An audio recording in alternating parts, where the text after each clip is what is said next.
Hi, everyone. I'm Shartia Brantley, Deputy New York Bureau Chief and Senior Editor for Bloomberg Live.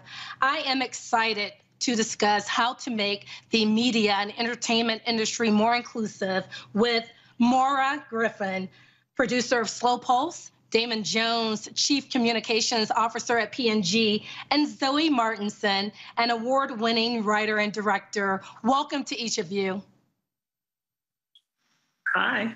Thank you for having us. Hi. Good to be with you. Yeah, there we are. Good to see you all. We have a lot to get to, so I'll just dive in. You know, the killings of Ahmaud Arbery, Breonna Taylor, and George Floyd sparked, as some might say, an overdue reckoning on race in business and society at large. Moira, how is this playing out in the entertainment industry? And is this a moment or a movement that we're seeing at this time?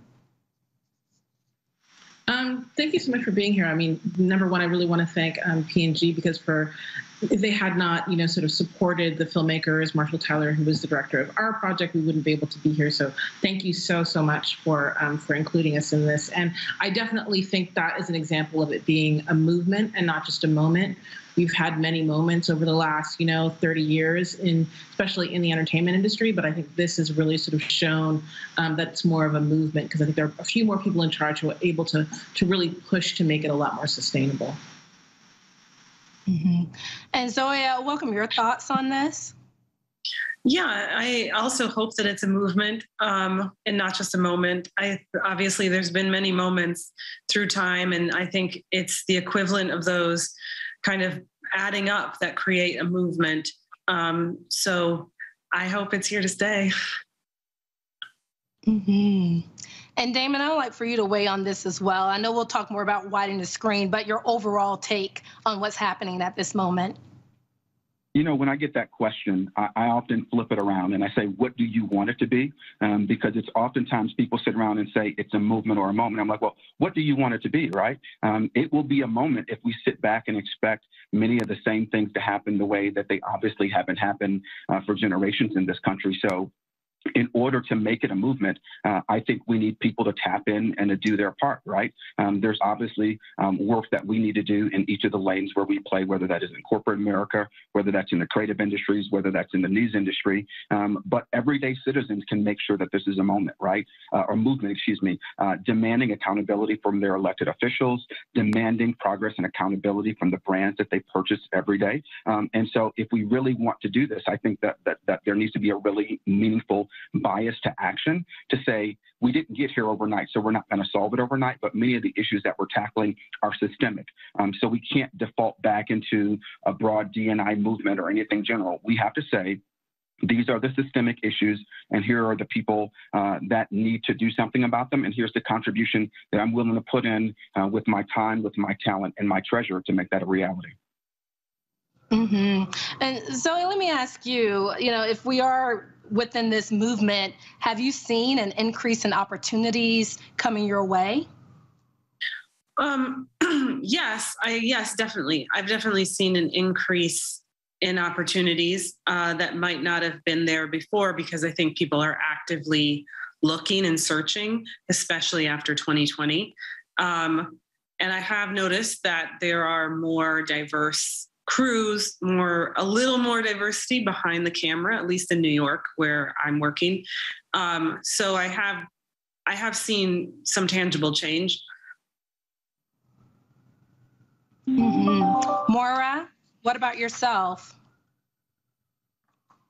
Yes, I mean, I've definitely seen change. There obviously are a lot more people who are able to, sort of put their stories forward in a way that they weren't able to even just 5 years ago. I think, but it is still one of those things where it is and where we are lagging behind has to do in the film industry with producers in particular, because if you really want to sort of have that true systemic change, you need to be able to sort of change the people who are doing the hiring, who are looking for the creators, all of those spaces. It's still a really important place where people still haven't made that yet, because the sort of idea of how do you sort of fix behind the camera, I think sort of talking also a little bit more about what Damon was saying, but it has to do with systemic issues. One of the biggest, sort of ways to sort of move that system is to empower producers who are sort of at the forefront of a lot of this, of a lot of the content creation, right? You can't have diverse crews if you don't have a diverse producer at the top who's actually making sure that that happens, because they're the ones doing the hiring, right? So I think we definitely see that shift. But, have the stories really shifted? They're trying to, there definitely is a movement towards that. But there still is so many more pieces that need to happen and that need to change in order for that true systemic change to have a true impact. Mm-hmm. And that's a great point, because at this point, people want to see action. So, Damon, if you could share with our audience and take us behind the scenes, if you will, about why P&G decided to launch the Widen the Screen initiative and the programs that fall within that initiative. Well, I think it's important people have a little bit of context. Many people know us as, the company with the products in your medicine cabinet or underneath your sink. What many people don't know is that P&G is one of the world's largest advertisers, right? And so with that comes a tremendous responsibility to influence the images that we see in the stories that are told in film, television, and advertising. And so it started by, frankly, us looking introspectively and saying, what can we do to make sure that this is not just a movement, that it's a movement. And the first thing that it came to was to make sure that we were very accurately portraying all people in our advertising and in the content, showing different types of families, showing not just casting diversity, putting Black and brown faces in things, but are we really telling the unique stories? And one of the interesting factoids that we came across was that only 6% of U.S. produced films had directors or producers who were people of color, right? And so, as the point was just made, if you don't have people in those decision-making positions to really ensure that the stories that we're telling and how we're telling them reflect the full degree of humanity, not just some of the stereotypical things or the traditional stories that we've seen of Black excellence or Black struggle, but the normalcy of everyday life, we recognize that there was a market opportunity. So Widen the Screen is an expansive content creation, talent development program that really is focused on creating opportunities for Black storytellers and Black creators to tell the stories that they believe need to be told. Over time, what our hope is to do is we want to make sure that there is a much more rich diversity of people who have the necessary experience to be in all assets of TV, film, and advertising. So you mentioned some of the programs. Queen Collective is our third-year program. So partnering with Queen Latifah and Flavor Unit Productions, we're greenlighting 4 films every year for Black women directors to tell important stories about their community. And so they can hire their crews, they can have funds to really do the productions and tell the stories the way that they need to be told. And then we're eventually showing those on Black-owned and operated media, as well as many other media. So really thinking about the systemic impact of economic inclusion in a very impactful way. Another initiative that we've done this past year is what we call 8 minutes and 46 seconds. Everyone knows when you say 8:46, that's the time it took to take a Black man's life. But we wanted to reclaim that to tell stories of joy and hope and resilience, And so 4 beautiful films were directed and produced by Black and multicultural teams to recapture that time and turn that pain into progress. So all of those initiatives, while being good in their own right, do create economic impact, help directors and producers and crews build their resumes, if you will, in the industry, and then parlay that into additional opportunities. Our goal is that we have, half of the ads that P&G produce are produced by women, right? And many of them are produced by people of color, commensurate with the population, right? So I think that's an example of saying, hey, how do you take a short-term program that's, oh yeah, we did this Black thing or we did this multicultural thing, and how do you really continue it? You continue it by ensuring that you really build systemic change into those programs. Mm-hmm. I want to follow on, Zoey, with you. Damon was talking about showing the full range, right, of the Black experience. And you said something in a video I watched recently about Black joy is an act of revolution. Can you expand on that for our audience? Sure. I think oftentimes our stories are kind of, as filmmakers and as storytellers, we are always looking for a point of drama. And so when dealing with the Black experience, of course, there is plenty to pull from. And so oftentimes our stories, and that it's not just us, the stories that we are telling, but the stories that are getting greenlit to be told or getting the funding also to be told are ones that are dealing with Black trauma. But if you look at just living in the US as a Black American, you know, the fact that we can find joy in some of the harder things that we deal with as a community, and that we're able to celebrate and kind of live our best lives despite it, is an act of revolution. It is an act of rebellion, and it is a revolutionary act. And so sometimes I think our comedy and our lighter fare, our fantasy, has the ability to quietly be an act of revolution, or a social justice act. And the fact that, like, you know, comedy has the ability to pull many people in. People then see themselves, they laugh, they identify with it, and suddenly people become less other, and they become more like my mom or my sister. And it becomes harder when you then step out of that room or that theater or that watching your TV or your living room to separate yourself on the street or on the subway or at school. And so they do have the power to actually change our mindsets. Mm-hmm. And I like to say during this time, I hope that, you know, ears, eyes, and hopefully hearts have been opened, right, over the past 18 months. And Moira, with that, well, if that's the case, why is it still so hard to greenlight projects that show more of a fuller experience, or to provide opportunities for creators of color at this time? I think it has to do with a few different things. I mean, one thing is sort of like the fact that there are fewer and fewer companies, you know, right now. So that's sort of one thing. Also, who the greenlighters are really haven't shifted in the sort of dramatic fashion that we need them to. And I think on the film side, I think TV is actually a little bit faster to kind of shift that, but definitely on the film side, it's a lot slower. And then also, I think in terms of just the kind of stories that we want to tell, you know, I think that, you know, one of the things that when people talk about and sort of, you know, because we sort of do kind of different things, we do, Marshall and I, we actually do more drama, you know, and one of the things that we find is that people want to tell a very particular kind of story. They don't really still want to tell the full breadth of the Black experience. And sometimes that those stories of drama are really sort of relegated to never going to be made space, because people don't really understand how to tell stories about the truth of the experience, right? The idea of what truth is, of who we are, is we are just human beings and people who have sort of, you know, all different facets of life. We're good, we're bad, you know, it's like, it's sort of everywhere in between, right? We're not just sort of one thing. And so I think those stories are still difficult to get made because we still don't have people at the top who understand that and who understand that audiences are yearning for it. You know, Black audiences go and see Moonlight just as much as they'll see any other film. And I think a lot of times the people who are greenlighting projects still don't understand that. They think that it's an outlier as opposed to what people are really desiring and truly want to see. So, Damon, what has been the response then on Widen the Screen, and how are you measuring success, hearing what Moira is saying about, you know, these challenges?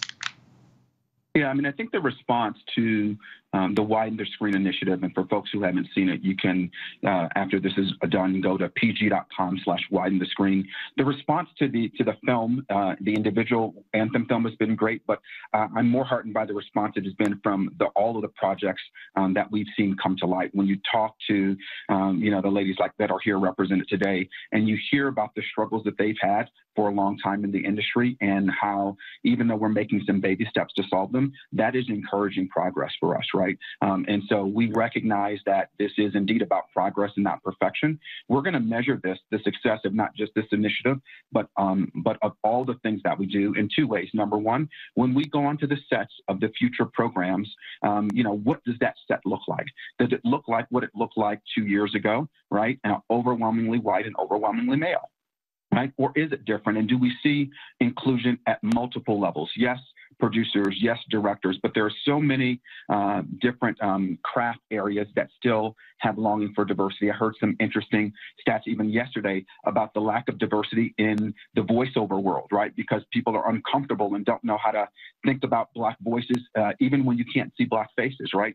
And so it really is going to come down to, is there a different set of people on the set and in the positions that can make the calls?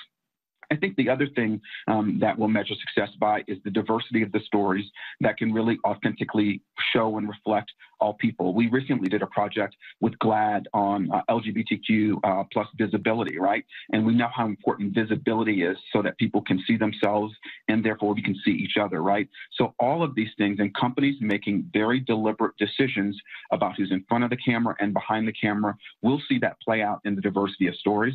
And then I think when future generations don't grow up with the biases that are induced by the content that they consume every day, that's when I think we'll all know that this has been indeed a worthwhile endeavor. I definitely want to hit on representation in a moment, but Moira, I want to get you to respond. Recently we've heard a lot about inclusion writers over the past couple of years. Do you think those types of initiatives work? Have you seen any results from it? What is your take on that? I think that it all works. I think that there's so many different initiatives that have to happen, and I think inclusion writers are a great reminder to people that they have to hire diverse crews. I think every single little piece is important. But once again, I always come back to, if you have producers at the top, you don't have to worry about an inclusion writer at the same time, because pretty diverse producers are always, that's at the forefront of them making sure they're going to have diverse crews. So I think a lot of times, once again, it's like we're looking at all of these different pieces, trying to come, sort of the whole, right? But if you look at sort of like those key sort of top pieces, you can make change a lot quicker. Zoey, did you want to weigh in on this? I mean, I think, it's similar. If I'm coming in as a producer on my project, I'm making sure that I'm hiring an equitable set. It's just because I wouldn't have gotten opportunities where I'm at now if people weren't paying attention to equity and inclusion. So I make sure to hire an inclusive set when it comes to women, male ratio, or when it comes to race.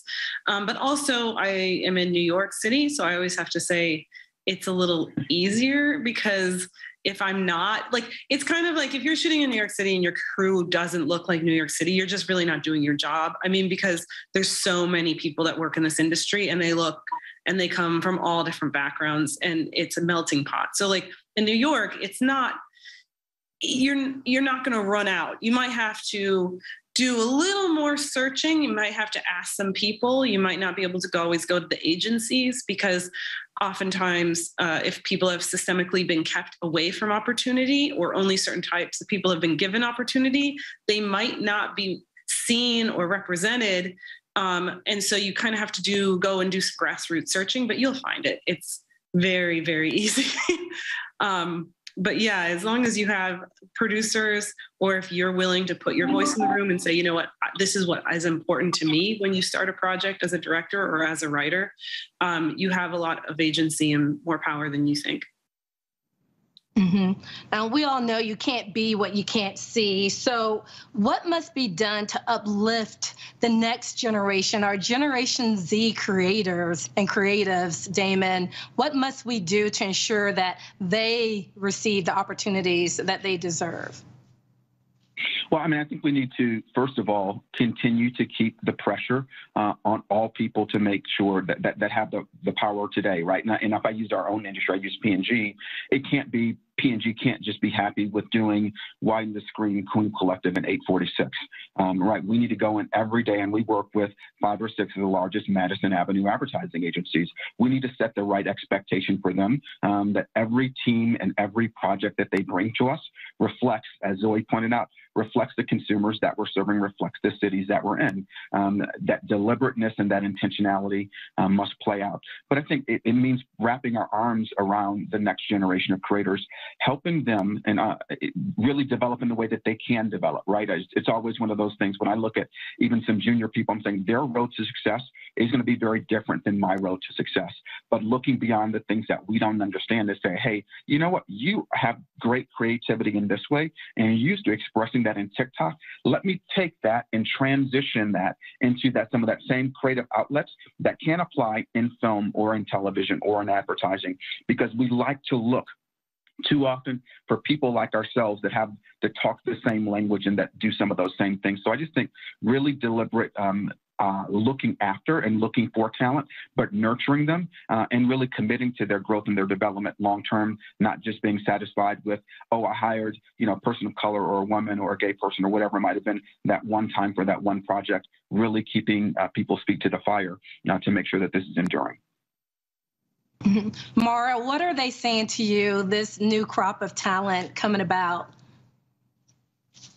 I think the beauty of almost like the as we're moving towards sort of like the democratization of these systems is so many of these young people are actually just making their own content. It doesn't cost as much as it used to. We're in a completely different space. I did a program with YouTube creators, and just to see, how they are just doing it on their own. They want to tell their own stories, and they don't want to wait for the larger systems and larger entities to do that. And I think that's a really beautiful thing that we should all embrace and that we should all be sort of really excited about, and looking at their work, supporting their work, and bringing them into the fold. I think it's really important.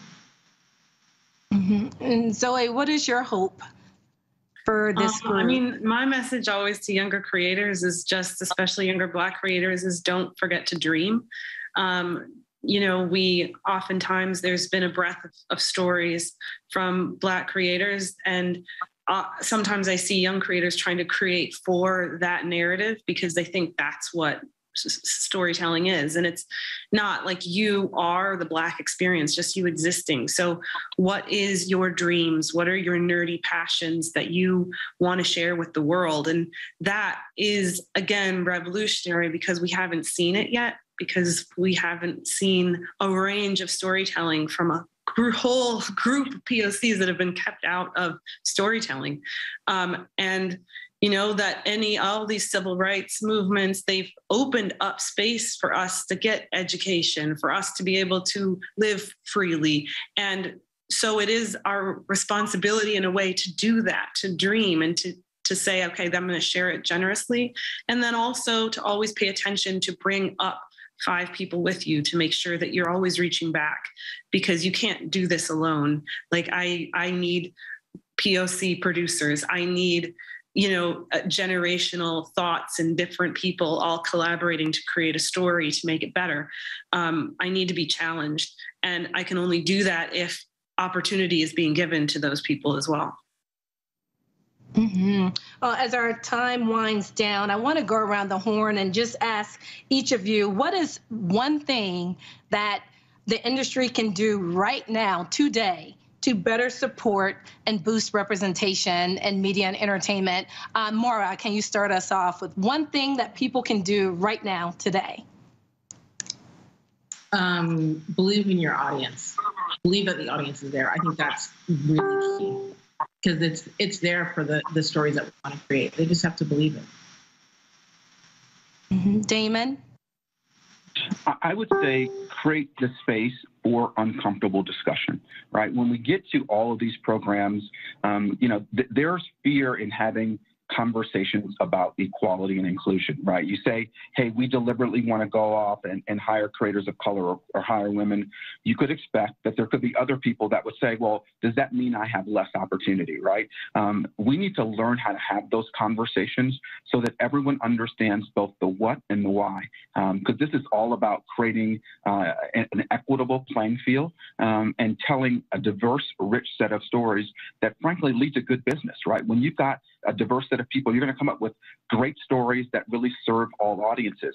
But these are tough topics, right? And so we've got to create the space so that people can ask the questions without fear of, being othered or saying the wrong thing, to really figure out what are the hiring barriers, what are the content brief type of barriers. And I really believe that if you can really enable and inspire everyone to do this, we'll really get to a better place. Far too often, we put the burden on the diverse audiences without really creating space for our allies to really partner with us.